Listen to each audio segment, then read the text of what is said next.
Banks can only practice this money system with the active cooperation of government. First, governments pass legal tender laws to make us use the national fiat currency. Secondly, governments allow private bank credit to be paid out in this government currency. Thirdly, government courts enforce debts. And lastly, governments pass regulations to protect the money system's functionality and credibility with the public, while doing nothing to inform the public about where money really comes from. The simple truth is that when we sign on the dotted line for a so-called loan or mortgage, our signed pledge of payment, backed by the assets we pledge to forfeit should we fail to pay, is the only thing of real value involved in the transaction. To anyone who believes we will honor our pledge, that loan agreement or mortgage is now a portable, exchangeable, and saleable piece of paper. It's an IOU. It represents value and is therefore a form of money. This money the borrower exchanges for the bank's so-called loan. Now, a loan in the real world means that the lender must have something to lend. If you need a hammer, my loaning you a promise to provide a hammer I don't have won't be of much help. But in the artificial world of money, a bank's promise to pay money it doesn't have is allowed to be passed off as money, and we accept it as such.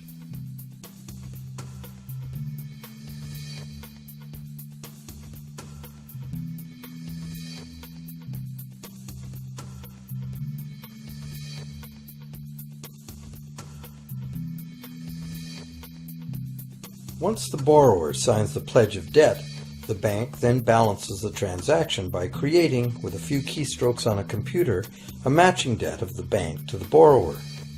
From the borrower's point of view, this becomes loan money in his or her account, and because the government allows this debt of the bank to the borrower to be converted to government fiat currency, everyone has to accept it as money. Again, the basic truth is very simple. Without the document the borrower signed, the banker would have nothing to lend.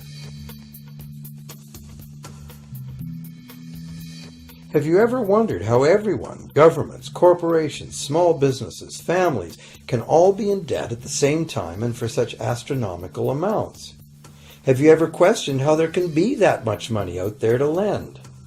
Now you know. There isn't. Banks do not lend money.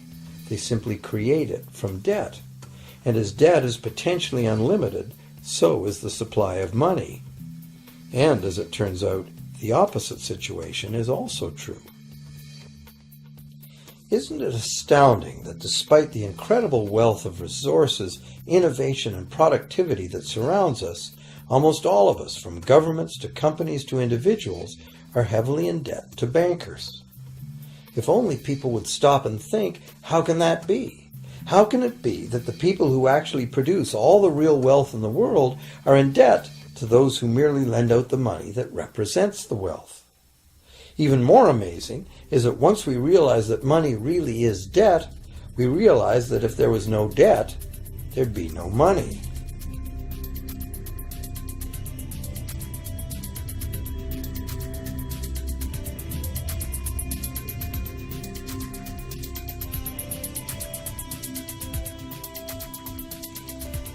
If this is news to you, you are not alone. Most people imagine that if all debts were paid off, the state of the economy would improve. It's certainly true on an individual level. Just as we have more money to spend when our loan payments are finished, we think that if everyone were out of debt, there would be more money to spend in general. But the truth is the exact opposite. There would be no money at all. There it is. We are totally dependent on continually renewed bank credit for there to be any money in existence.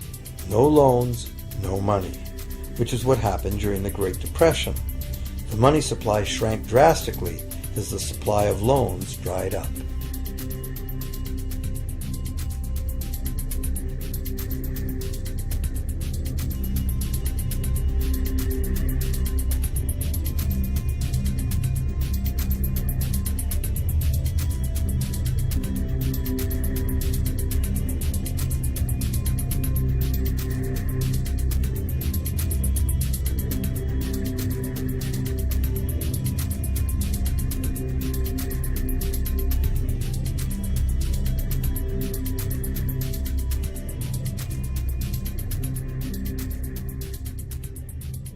And that's not all.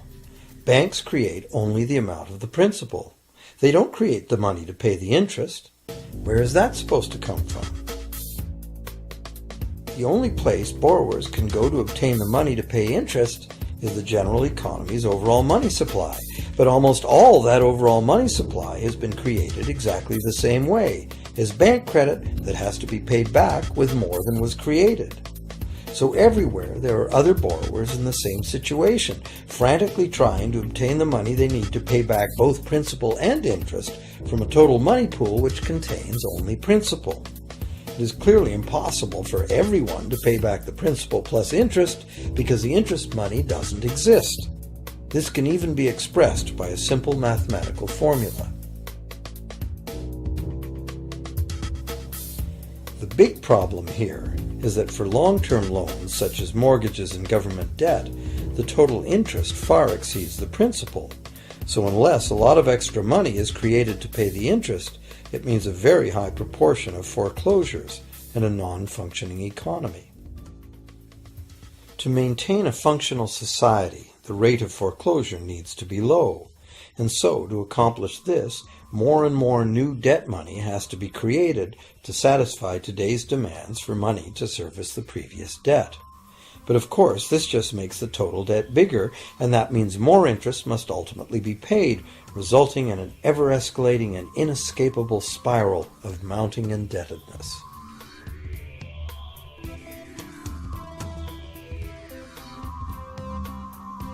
It is only the time lag between money's creation as new loans and its repayment that keeps the overall shortage of money from catching up and bankrupting the entire system. However, as the bank's insatiable credit monster gets bigger and bigger, the need to create more and more debt money to feed it becomes increasingly urgent. Why are interest rates so low? Why do we get unsolicited credit cards in the mail? Why is the U.S. government spending faster than ever? Could it be to stave off collapse of the entire monetary system? A rational person has to ask, can this really go on forever? Isn't a collapse inevitable?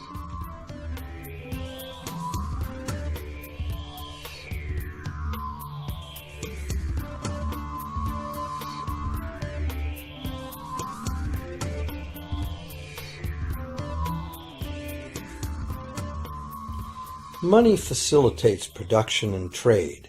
As the money supply increases, money just becomes increasingly worthless unless the volume of production and trade in the real world grows by the same amount. Add to this the realization that when we hear that the economy is growing at 3% per year, it sounds like a constant rate, but it's not.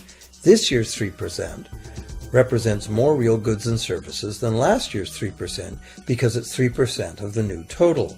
Instead of a straight line, as is naturally visualized from the words, it is really an exponential curve getting steeper and steeper. The problem, of course, is that perpetual growth of the real economy requires perpetually escalating use of real-world resources and energy. More and more stuff has to go from natural resource to garbage every year, forever, just to keep this system from collapsing.